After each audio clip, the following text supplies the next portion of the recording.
everybody. Today we have an awesome kind of opportunity. I have a student today. This is Marissa Schoaf, and we are going to talk about naturopathic medicine in the sense of what our education is.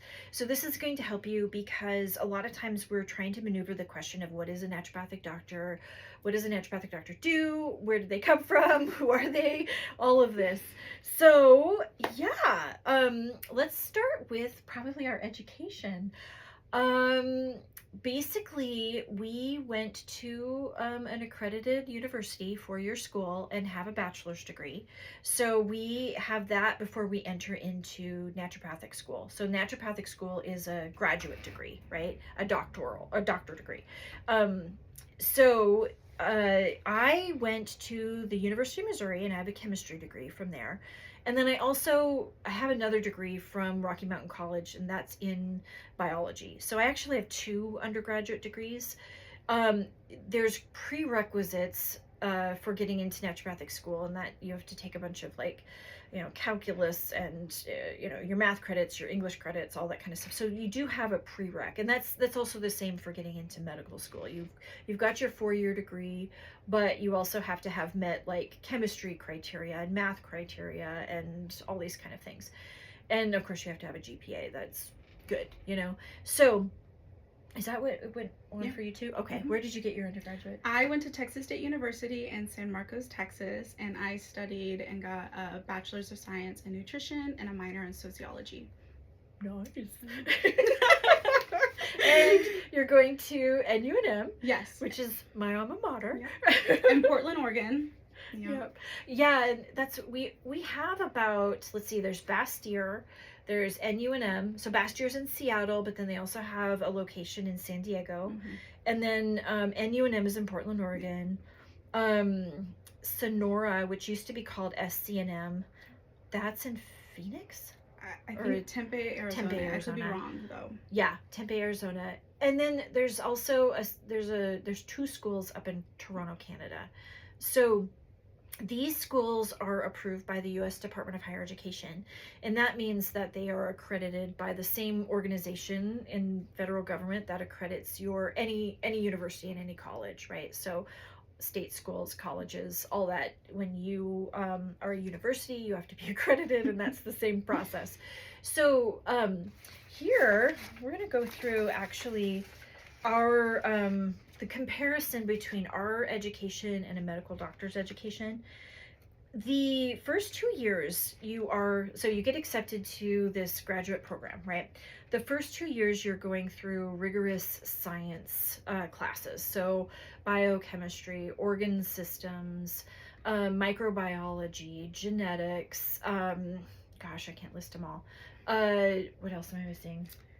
We also did anatomy and physiology. Yep, musculoskeletal, anatomy, physiology, pharmacology, nutrition, of course. Yes. Nutrition forever. Here's our accredited, average credit the first 2 years for our program is 191 hours. So that's a lot. Average credits for a medical doctor is 91 hours. So you can see our program has and we're not saying one's better than the other. We're saying this is just the difference. We have a lot more, I think, classroom work the first 2 years. So we're getting tested every time we turn around. And you're getting ready for your first board exam, yes, right? NPEX 1. Mm-hmm. So after your second year, you sit for your science boards, and this is the same too. Medical doctors do this as well. So that is 1 day, I think. Is it 1 day long? I believe so. Yeah, you study your tail off, you sit for that exam, and you hope to pass it. If you fail it, there's chances for retaking it and things like that. But usually, we don't talk about that because we don't want to hear about it. We don't want to think about it. And you're gonna pass. You're gonna do fine. And then you get to go on for your next set of coursework, which usually is the clinical training. And for us, we at NUNM we had our main clinic. And then we had satellite community clinics. Now, I went a million years ago, so is it the same? You have like the main clinic and then you have your satellite clinics and stuff? I believe you can work with other clinics, like Yeah. Rosehaven in Portland, Oregon is a clinic you can also work in. Yeah. But the main clinic, the NUNM Layer Hill Clinic, is the one that we typically do our hours at. Yeah, yeah. I think that was a similar thing for us too.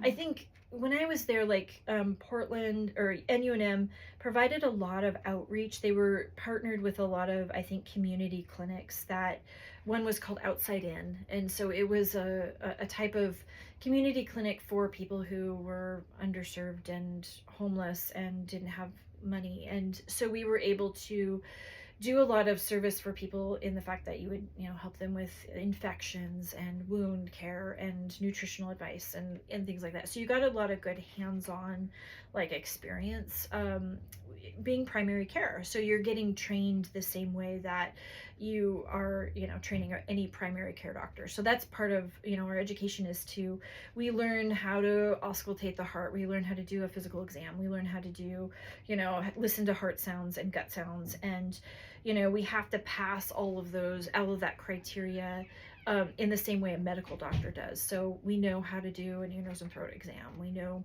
we're tested on that, quite a lot.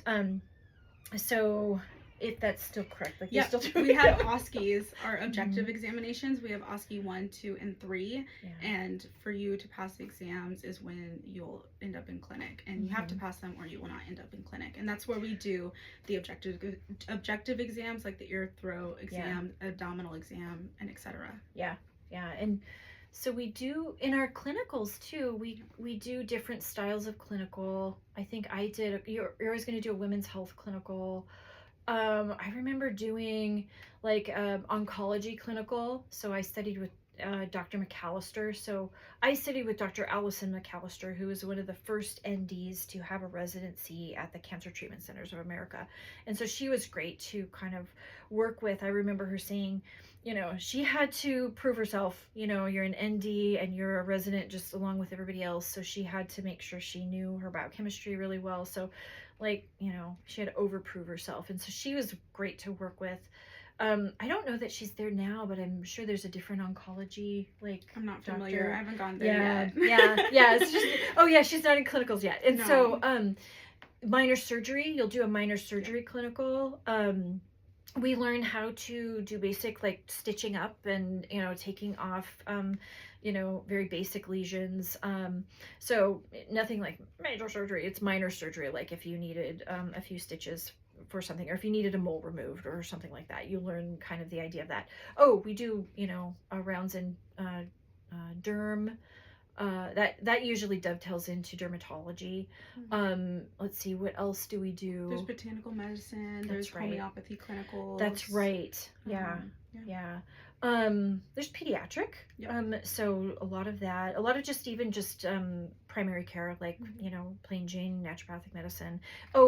GI. So gastroenterology is huge. And I think, when I was there, we worked with SSL, we called him. Stephen Sandberg Lewis was one of our main doctors that teaches gastroenterology. Dr. Tom, probably Dr. Kalnins. I wonder if they're still there. I'm SSL? not familiar. Yeah. SSL, yes. I precepted with him too. He's amazing, by the way.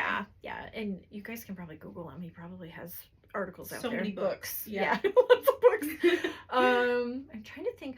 There's, there's different types of mental emotional type care. I remember the other Sandberg Lewis, Dr. Sandberg Lewis would be his wife.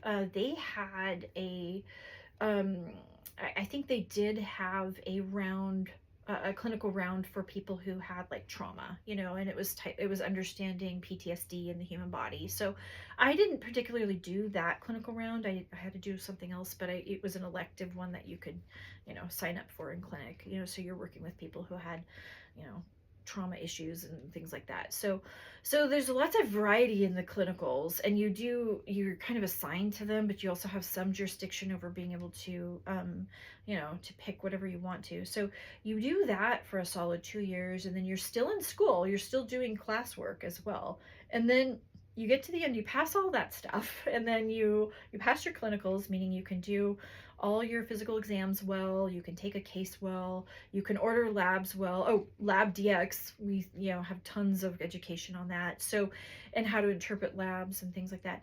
And then you take your clinical boards, and so your clinical boards last 2 days, and so that's another one where you're like, you study and study and study, and then you thought that the science boards was hard, but that was only one day. Yeah. Now you get to the end of it all, and you're tired, and you have 2 days of testing. So you know what's going on. Excited. It's awesome. It's great.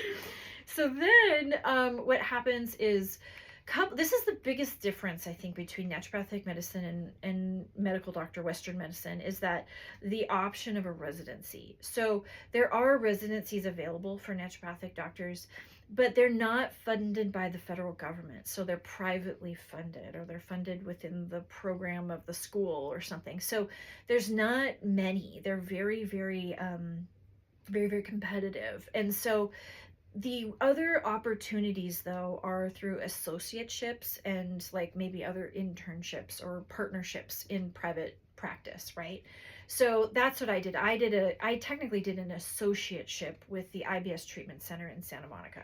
So I did that for like a year and a half. So it was one of these things where you aren't, like, medical doctors are offered like a 1 to 3 year residency, right? Or a 3-year residency. And that is, their funding comes from the federal government to be able to do that.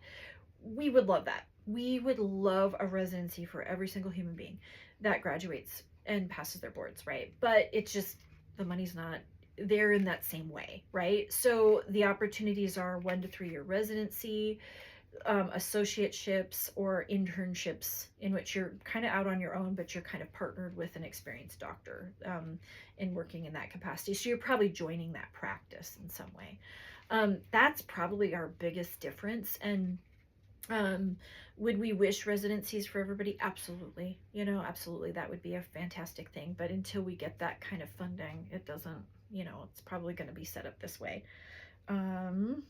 Is that what you've heard too? No. Yeah, most people just go straight into practice because they don't have a lot of options. Yeah. And they just learn when they can. Yeah, and you're, paired with an experienced doctor who's been in the world of that. Now, after that, we still have continuing education, so we're licensed per state. So here I practice in Texas, but I'm licensed in California. We are trying to get Texas licensed, and I know that feels like a hot button issue, but it shouldn't be, because of how we're trained, and like the programs that we've been through and the expectations that we've met. We have the same training as a primary care doctor with the same type of testing, so we then, naturopathic medicine is licensed in about 23 states. We want there to be expanded, licensure for everybody. Texas, we're not licensed, so we can practice here as like a consultant, but can I do my physical exams that I studied hard and trained hard with? And no, I can't really touch people. I can't diagnose, I can't treat. But a lot of times people are going to come in and just want the advice on what's going on with them. And that gets us to the ideology of what the ideology difference is. So naturopathic medicine, we study root cause. So we try to figure out how you, as a holistic being, interact in your world and your stress and your nutrition and your environment and your genetics. How are you, why are you having this imbalance, and then we're going to try to understand through nutritional means and maybe some, like biochemistry and maybe botanical medicine and all these kind of things. How can we change that outcome? So it's basically understanding the root cause of things. So we don't fully rely on diagnosis all the time. It's really it's great information, but we are going to kind of break it down a little bit. It's less, for example, it's less that you have irritable bowel syndrome and it's why do you have it. It's less that you have hypothyroid and why do you have hypothyroid. That helps us understand like how to balance you out, and that's where we can give good advice, and that's how we can help people just kind of be healthier, because Western medicine is absolutely needed. Yeah. Do you want to refer to that Western medicine doctor when things are not going well and that person is sailing, very quickly toward heart disease or diabetes, and your interventions aren't working very well? Absolutely. They need to then be, kind of funneled into that program. And it helps, like the medical doctor makes the diagnosis, puts a treatment plan down. It's our job to kind of coach that person and to help them into their true healing so that they don't just, fall on their head when they get discharged into something, so we want to actually prevent, illness, and we want to heal, and we want to, go on with health. What else do we do as naturopathic doctors? I'm trying to think. What do we not do? What do we not do? True. So yeah, we're going to take cases a little differently. We kind of listen. I always listen to kind of an evolution of somebody's story on how they got to where they're at, and then So I think we have a lot of training in actual like case taking, and it's good to have very good basics even in we have some basics in therapy and stuff like that. We're not therapists, but we know how to think like one and act like one and how to respond like one. So that's important in our work here. Okay, so then we're in we're in the world. We have to maintain our license, right? So my license is through California. We renew license in California every 2 years, where I pay a hefty fee to do that, and I maintain my continuing education requirements. And that's also anybody who's had a professional degree, you have to maintain your CEs. And so in California, I think we've got, see if I can remember, it is, I think we do 20 hours of pharmacology. So I have the same pharmacology requirement as a pharmacist. So in California especially, they wanted a really strong drug interaction kind of a foundation. So I have to study a lot of pharmacology. I have to take a lot of pharm credits. So I usually can get them within the CEs that are offered. And sometimes I actually go to the, the same CEs that are offered to pharmacy. So, I can kind of work that too. AMA credits also work for us too. So the American Medical Association will offer CE credits. All those work for us. So I have to do the CE, I have to submit it, I have to renew every 2 years. Other states are similar. They're going to be slightly different requirements. Sometimes there's an ethics requirement. A lot of times it's ethics requirement, just general CE, and then there's like pharmacology CE, because pharmacology changes all the time. There's always new drugs being I almost said secreted. There's new drugs that are being put out on the market. So we have to know those. Let's see. That's what you have coming for us. Can't wait. Yes, can't wait. I'm looking at this little, I'll probably try to post this. This actually came from our AAMP, which is our national organization. And they put a little just comparison sheet. And so I was looking here. Yeah, so we actually have a lot more hours in nutrition than everybody. So we get 100 to 220 hours of nutrition. And medical doctors get 0 to 70, so that's their frame there. Not to say that we're not saying that we're better or whatever, we're just saying this is how we're different. So we actually get a lot more nutritional hours. We get more education on botanical medicine, physical medicine and hydrotherapy, and then here lifestyle counseling. So we have some added criteria there. Let's see here. What else do they say? Our program's hard. Would you say it's hard? Yes, it's very vigorous. You have to stay awake all the time and study really, really hard.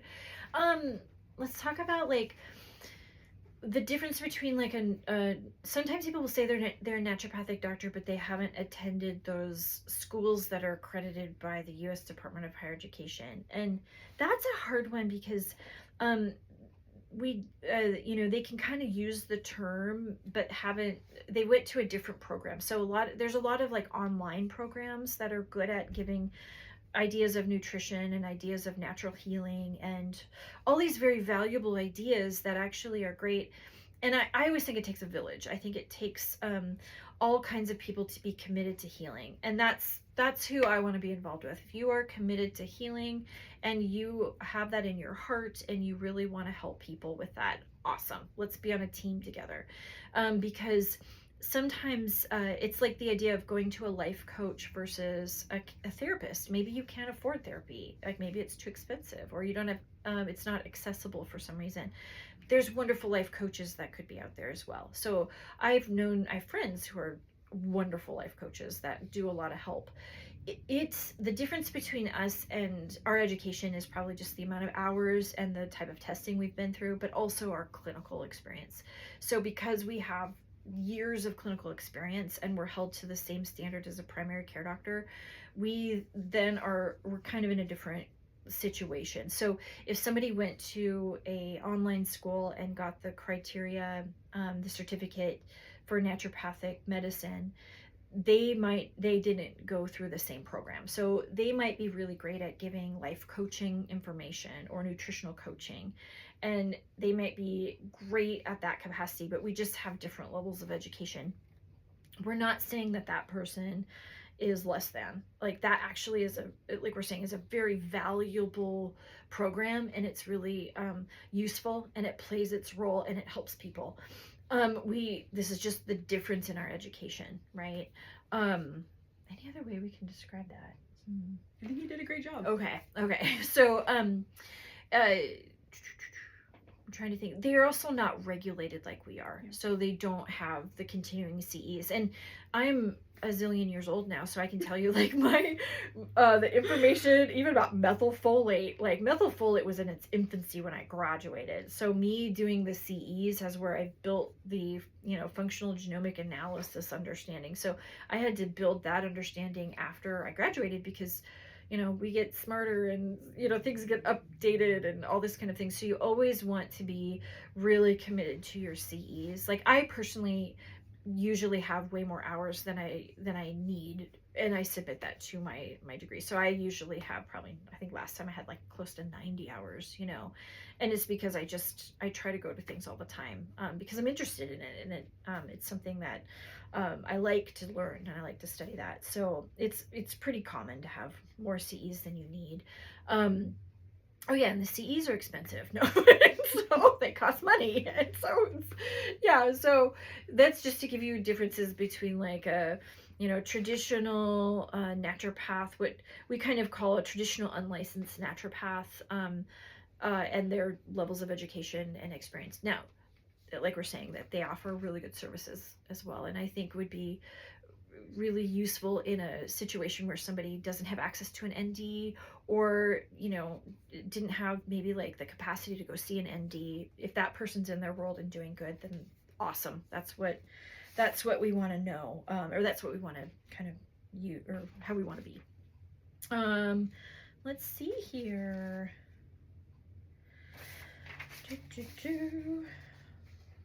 Yeah, talks about our prereqs, accreditation. What naturopathic medicine is and does. Okay. So I guess we could talk a little bit about Texas, and what we're kind of offering. So we do have a bill that we have submitted. We don't yet have a bill sponsor, and we're looking for a bill sponsor. Now, we would like Texas to be licensed for naturopathic doctors. And why do we want that? Well, because we want to offer good health solutions to, first off, make you healthier. That would be great. Like, we want to not be on any more lists of like the worst, so I think Texas has, our rural healthcare is really bad. We've got, a lot of problems with chronic illness. We've got, I think there's a study for I think childhood obesity. We have a lot of undesirable health outcomes in Texas, and we would really like that not to be the case. So we care about people getting well. That is the driving factor to enriching healthcare, is we care about people getting well. We would like there to be on that team. We would like to be able to be a referral base when a medical doctor is frustrated with somebody's case and they're not getting better, and they're not responding to medications very well, and they keep coming back into the ER setting and they're not stable. We would like to be part of the team that helps create that stability. that of course helps you as the public, that helps you become healthier, right? Second is it reduces the healthcare costs. So healthcare is designed so that we are all, we have access to healthcare, but it has to pay out for us. So you want the herd that's paying into healthcare to be quite healthy, so that you can still have access to the care that's needed for people who super duper need it. So if we can prevent something catastrophic, that is way better health savings to that pool than it is if we, all just are sick and chronically like drawing from that healthcare pool. So it's health savings. It's about all that works better for the government. It works better for people. It works better for public health. So we look at it as a public health option. We love working with other practitioners. I can't tell you how awesome it is to be on a team where we can work together. Like, that's my favorite thing in the world, is to be a referral source and to do a good job when a doctor sends somebody my way, or a nurse practitioner, or a chiropractor, or a nutritionist. When they have a case that's not working very well and they're like, I think you should go see Dr. Amy. Love it. I will take that ball. I will put it down the field. It's a bad analogy because you're the ball.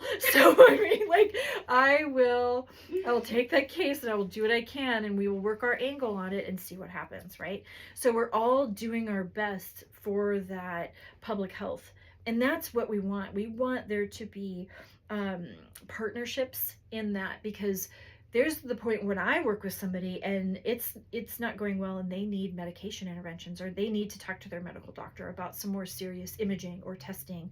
So absolutely, do I help that person in that process? So it's same thing with, chiropractic medicine, acupuncture, all of it. Like, I love being in that community with people who I can plug into to get solutions. That's what we want. So the idea that public health is a team, we all want somebody to get better.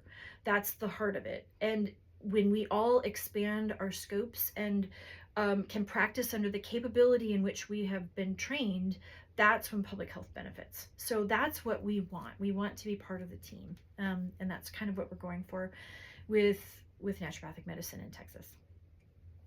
What else do we want to say? Trying to think.